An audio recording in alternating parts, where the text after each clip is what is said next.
How are you, my friend? Thank you for joining us. Well, always a pleasure to start out the work week and back to school with Jane, Greg, and Kelvin. It's like a glass of fresh squeezed news orange juice to get you Oh, going. well, my goodness. Okay, we'll take that. Thank you. Oh, that Yeah. joke was so full of pulp. Ugh.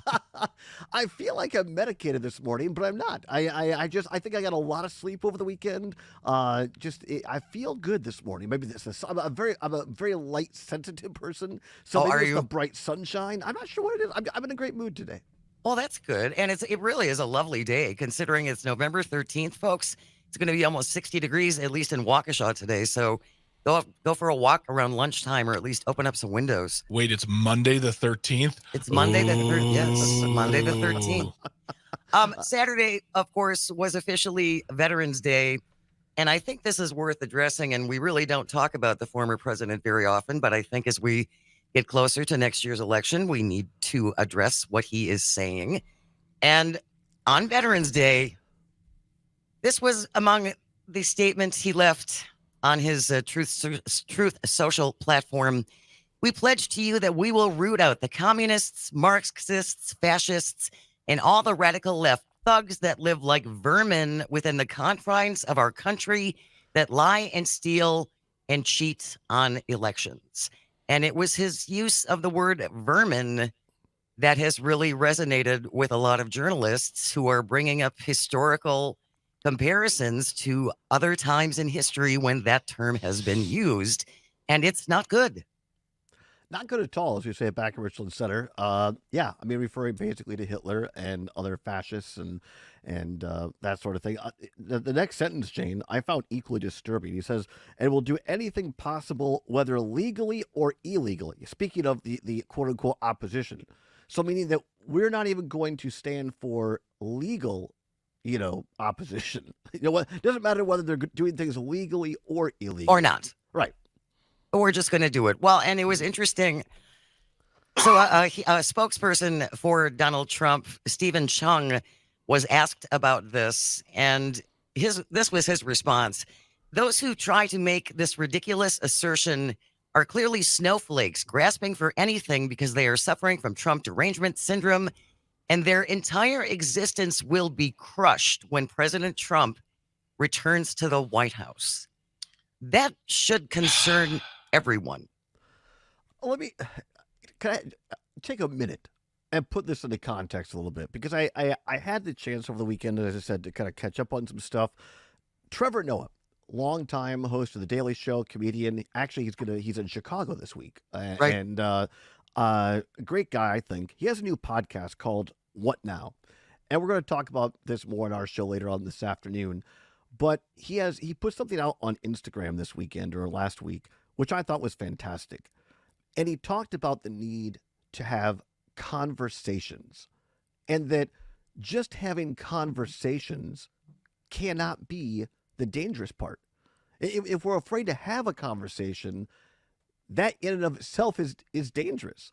And I think what we see here is, whether it's from a spokesperson or this other issue that we're going to talk about a bit later in Ohio, if we're afraid and we can't even have thoughtful conversations, we're in a bad spot. And to your point, Jane, this sort of rhetoric, it's dangerous and it has to be called out.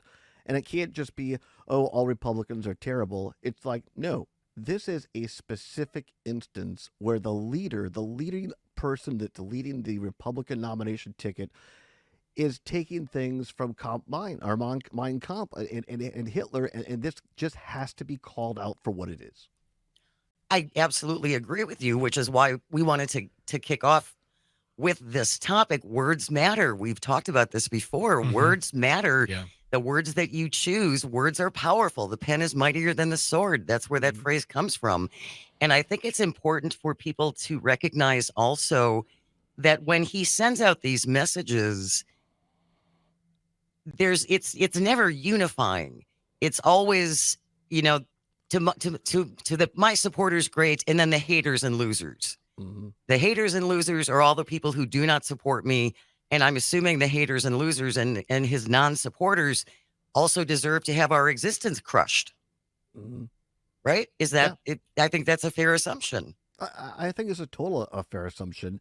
And again, what disturbs me as well and frustrates me, quite frankly, is the media, whether it's the New York Times and some of their headlines over the weekend regarding this, they love to play up or play down what Trump is saying.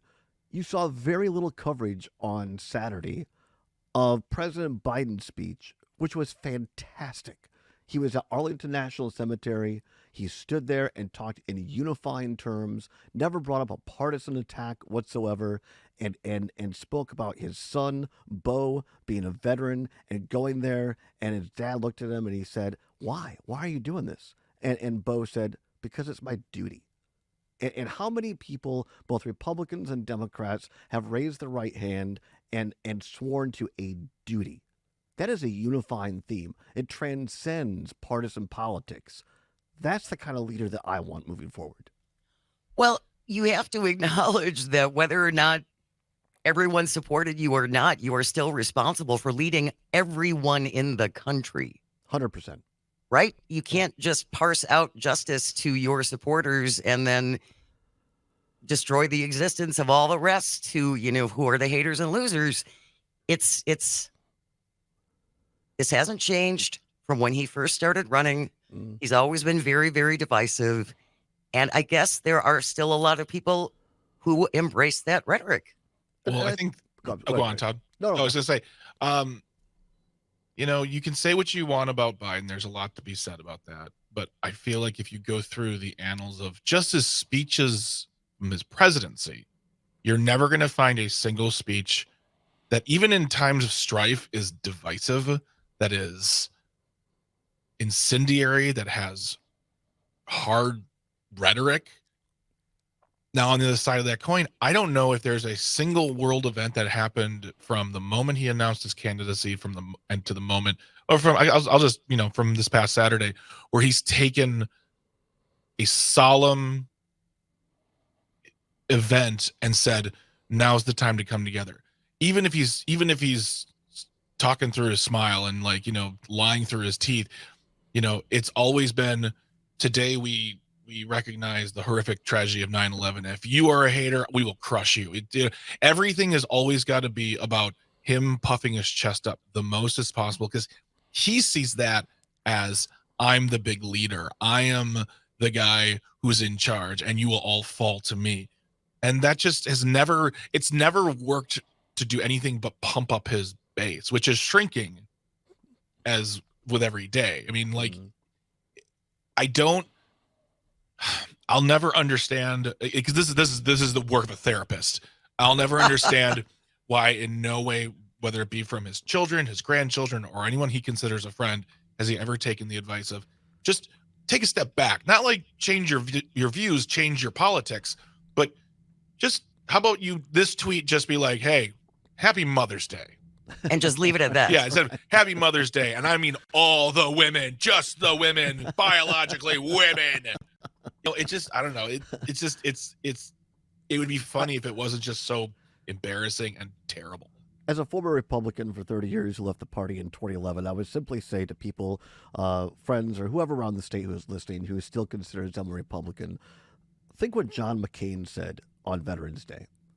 Think what even George W. Bush, and again, you can have your feelings on him as a person or many of his policies, but I'm taken back to 9/11, and one of the first things that George W. Bush did was to say, look, the Muslim faith, the Muslim people are not our enemies.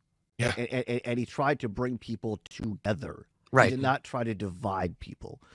And so to boil this down and say all Republicans feel the way Trump did, that's just not fair, or does. No. It's not fair.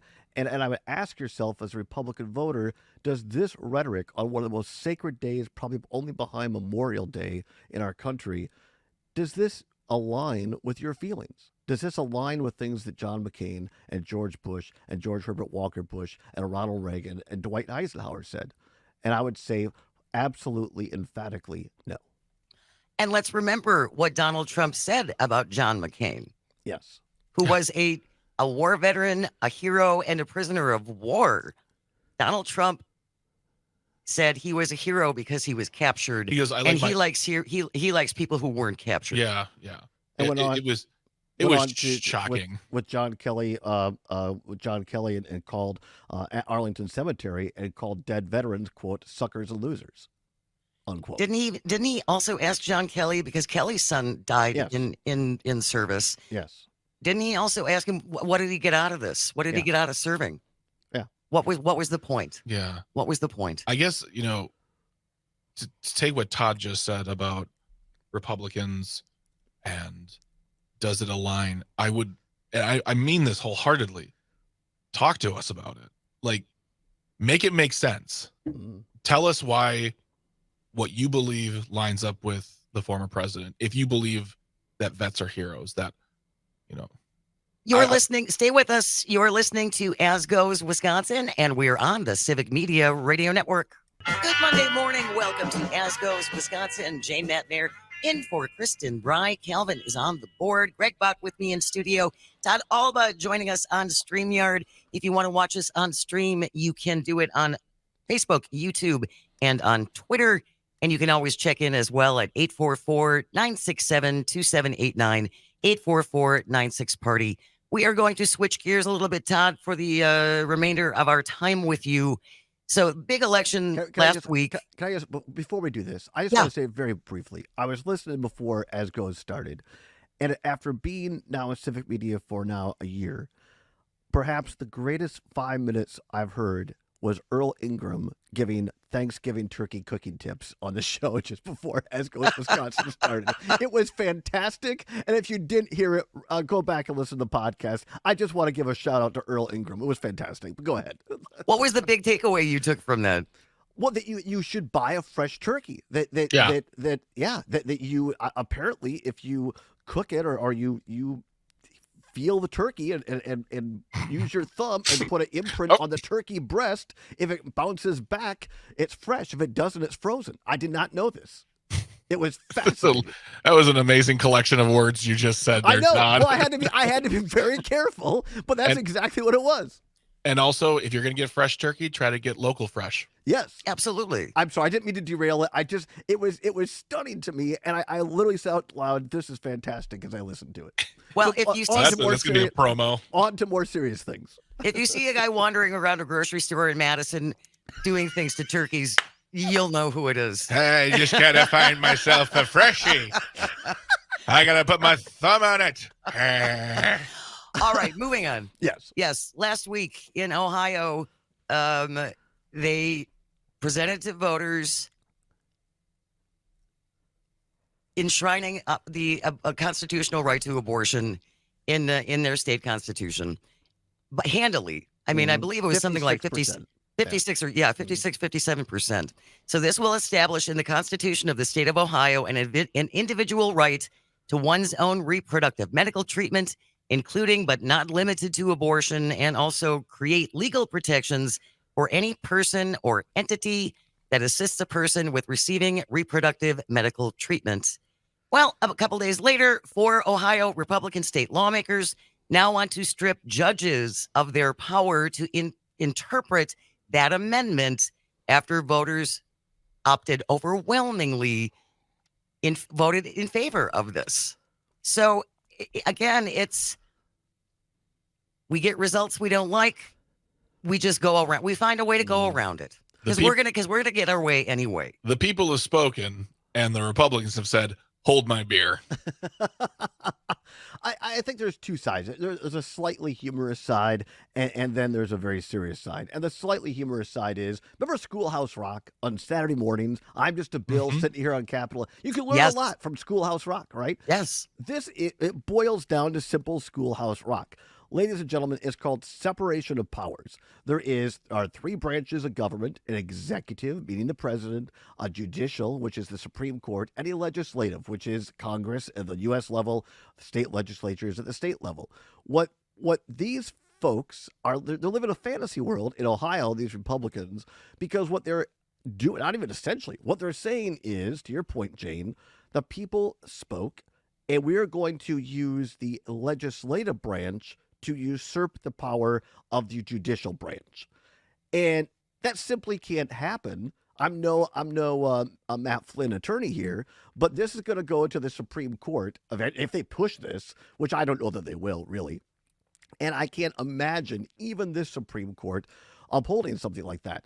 I mean, what I think listeners have to understand is this: there is the Constitution, when a state constitution and a federal constitution. All right, when legislators, whether it's Wisconsin or Ohio, go in and pass they have a bill. Bill is voted on. Governor then has the right to sign that if passed by the legislature into law. That's a law or a statute. Laws and statutes have to align with both the state and the federal constitution. What happened in Ohio, vis-a-vis the Constitution in Ohio, provides for voters in Ohio to go to a referendum to amend the Constitution, same as in Wisconsin. Right. And they did that. Therefore, what just happened now becomes part of the Constitution. So anything that these yahoos in Ohio, the Republicans, would do to pass a bill to usurp that power would be directly against now part of the Constitution that the people just amended. So that just doesn't align. So that's just kind of the goofy part of this. This is rhetoric. I don't know that it's ever really going to move forward. I think the more serious and dangerous, but not that that's not serious, but the dangerous part is a trend. And we see this in Wisconsin. Yes. People elect Janet Protasewicz to the Supreme Court by record numbers, and immediately Republicans don't like it. They're upset, so they try to impeach her. Wisconsin, by all accounts, there was a fair and free election in Wisconsin in 2020. Joe Biden won. Donald Trump lost. Republicans don't like it, so they're trying to usurp the control and impeach and get rid of Megan Wolf, the head of the Wisconsin Elections Commission. This is a trend across the state, across the country. Republicans are afraid. Rick Santorum said this on election night last Tuesday on one of the far-right channels that, hey, maybe democracy isn't the way to go. They are literally afraid of democracy and the people, and so they're trying to change this. And this is what we have to be aware of, voters, as we go into 2024. And I'm not here to tell you I think that the Democratic Party is, a sliced bread and a cup of coffee. But I'm not sure what that means. But anyway, they're not perfect, all right? They're not perfect. Well, it's a thing now, Todd Allbaugh. They're not perfect. But I'm just telling you, there is one party who believes in the fundamental tenets of democracy and one right now who doesn't. And I'm all in on the one that is, and that's why I'm riding with Biden and I'm voting blue. Well, and I think it's important to remind folks also, Todd, and as you said, you were a Republican for the vast majority of your life.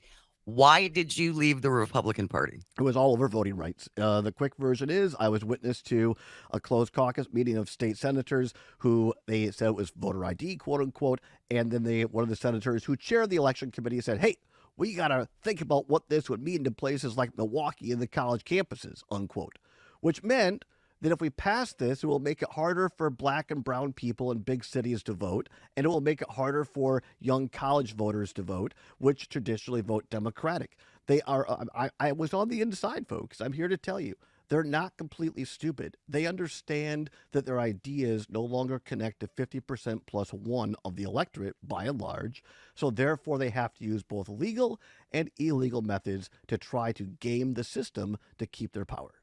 And I think it's important to remind folks, too, that the election-related bills that they were talking about last week, that,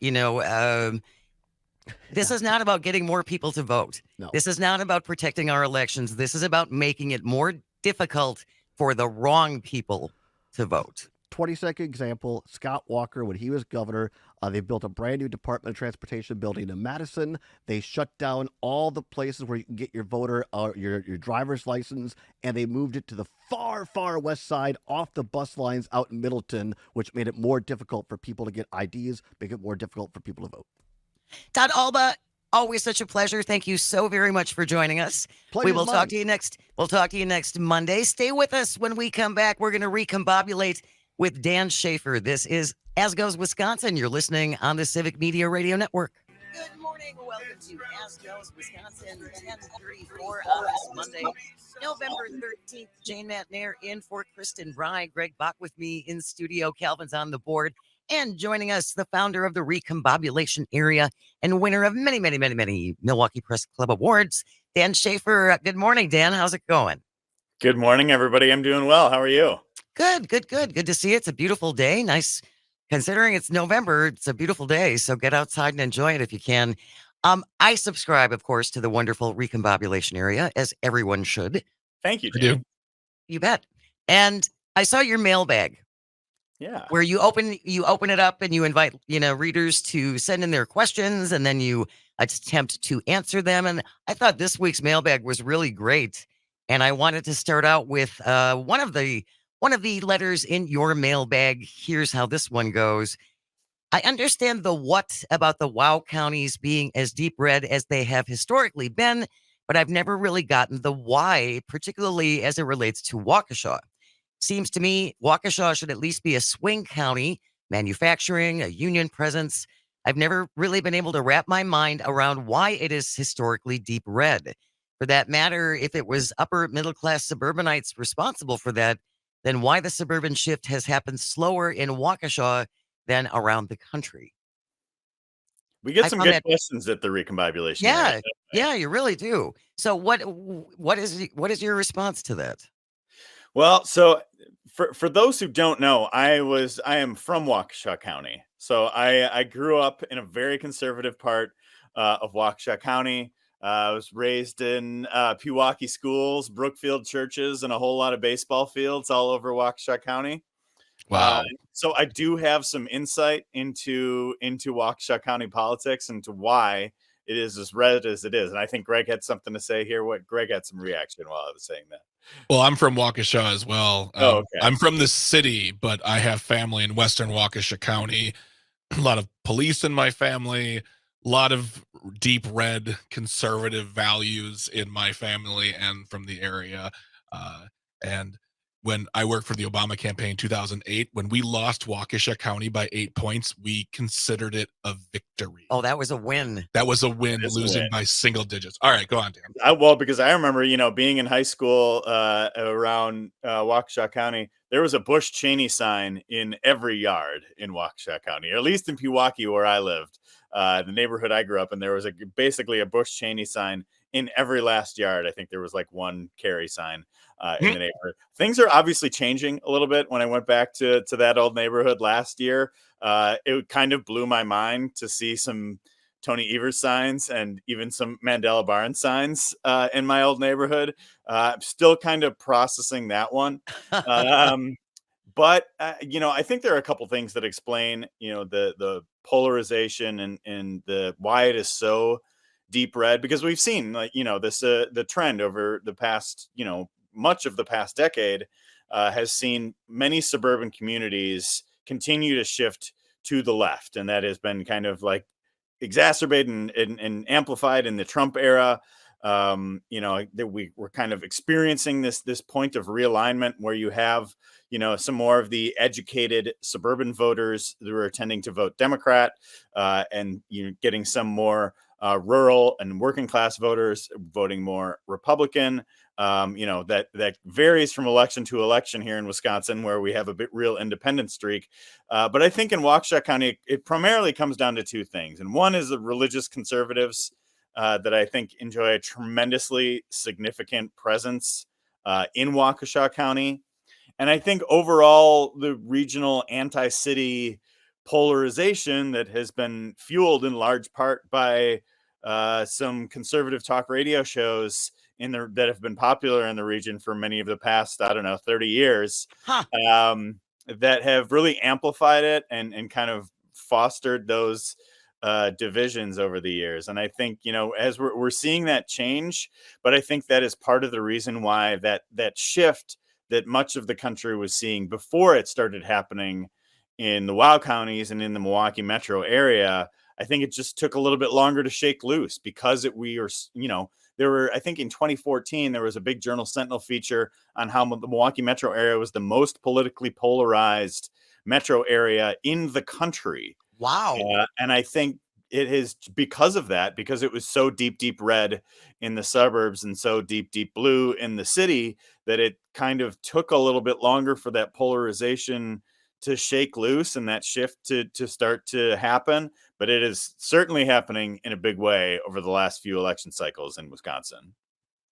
I think the other thing too is like when you ask people about Waukesha County, if you put Waukesha County in quotes, people are going to say Brookfield, Waukesha, New Berlin, Pewaukee. Waukesha is a huge county. It is a big county. So like it's just made up of all different kinds of parts, all different kinds of people. So and that's really with any county too. Like that's when I worked in Racine in the mayor's office, yeah, Racine is real blue collar union blue, but you drive past the eye. Yeah. Robin Voss signs for days. Well, and you talk about the same thing can be true of cities too. Mhm. The city of Milwaukee, there are more votes for Donald Trump from the city of Milwaukee than any other city, if you think about it. Because just because 25% of the city is voting for Donald Trump, that's like a couple 100,000 people, Mhm. Yeah. in Milwaukee County who are going to be voting for Trump. So I think that you got it. Everything contains multitudes, right? Yeah. And Waukesha County is the third most populous county in the state, so it's going to have a lot of votes from all across the political spectrum.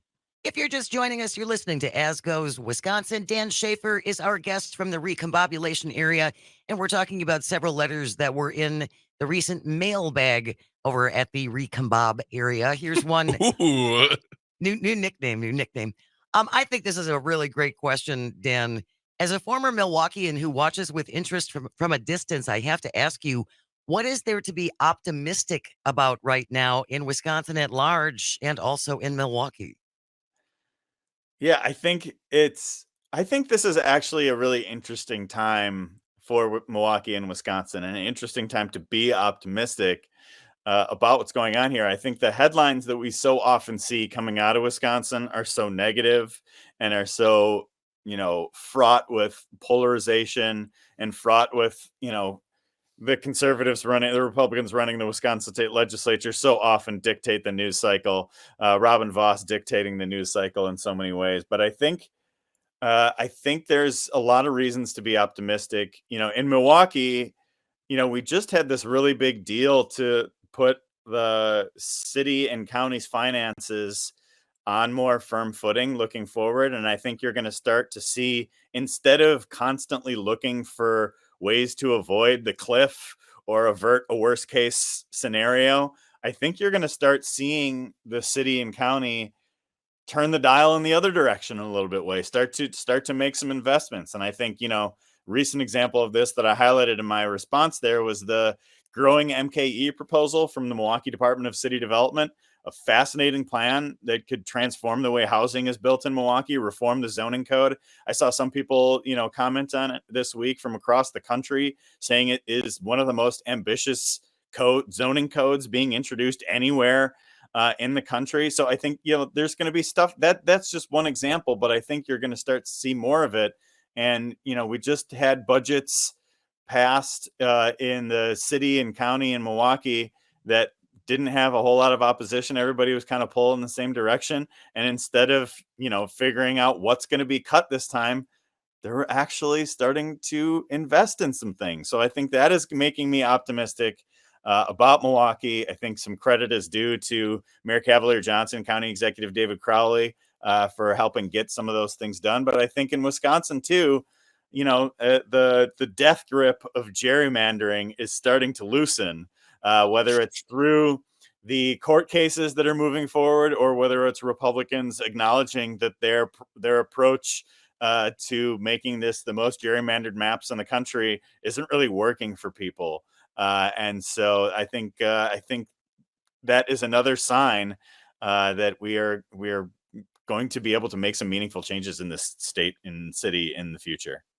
Do you really think, Dan, though, that some Republican lawmakers think that gerrymandering is bad because they're not responding to their constituents? Because to me, that sounds like the perfect job. Oh, It's I like think I can do whatever I want and I can ignore everything that my constituents want, and there's absolutely nothing they can do about it if they can vote me out, maybe. it's going to be it's always a little bit different when these legislators have to operate with a little bit different of a sense of accountability. And I think if we can bring a little bit more accountability to the Wisconsin state legislature, we're going to see more meaningful change. And I think to a certain extent you saw it this year in some instances in the legislature, like that shared revenue deal, where it was clear that something had to get done. There were obviously things that folks like me in Milwaukee who lean to the left are not thrilled about with that deal, but I think it was really important to get done. And so, and this was the first year, and that happened after, Tony Evers was reelected, happened after the Janet Protasewicz landslide victory in April. We're seeing a little bit more bipartisanship happening in Madison, just a little bit. Slightly, a Slightly, scooch more. very, very slightly. It's kind of one step forward, two steps back. But there are some steps being taken in the right direction. I was going to say a scooch is great. It's I'll take a scooch. We'll take a scooch, right? I will say this too, in response to the question about Milwaukee and its improvements, and this is not like, I would actually, Dan, if you know deeply about this, or get someone on to talk about those rezoning ideas, that sounds exciting. But also, last night I was in Milwaukee not working for a moment, and I was walking down Valar Phillips, and I felt like I was in a different city. It didn't feel, and in a good way too. It's like, oh my gosh, this is beautiful. Like the improvements, even to the sidewalks and the look of the buildings. I'm like, this feels like a fancy city I'm in, and it felt good. I think there's so many reasons to be excited about Milwaukee right now. Yeah. I think I've been, obviously from the region, like I was saying, grew up in Waukesha County. I've been in the city of Milwaukee basically since 2009, save 1 year. I'm as optimistic or more optimistic now in 2023 than at any time since I've lived in the city. Well, that makes me feel good, because I am not an optimist. So it's always nice to be able to pull optimism from others. I really appreciate that, Dan. I'm an optimist, coach. I'm an optimist, but I'm also a realist. The glass is the glass is half full, but sometimes that glass is half full of poison. I want that on a t-shirt. That sums up my, oh God, that was perfect. Oh that was funny. That was just perfect. All right. When we come back, the Brewers deal, the Brewers Stadium deal explained for a 5-year-old. Dan's going to break it down for us, as he did for his reader of the Recombobulation Area, and see where we stand on the latest with this. There have been some little tweaks, haven't there, Dan?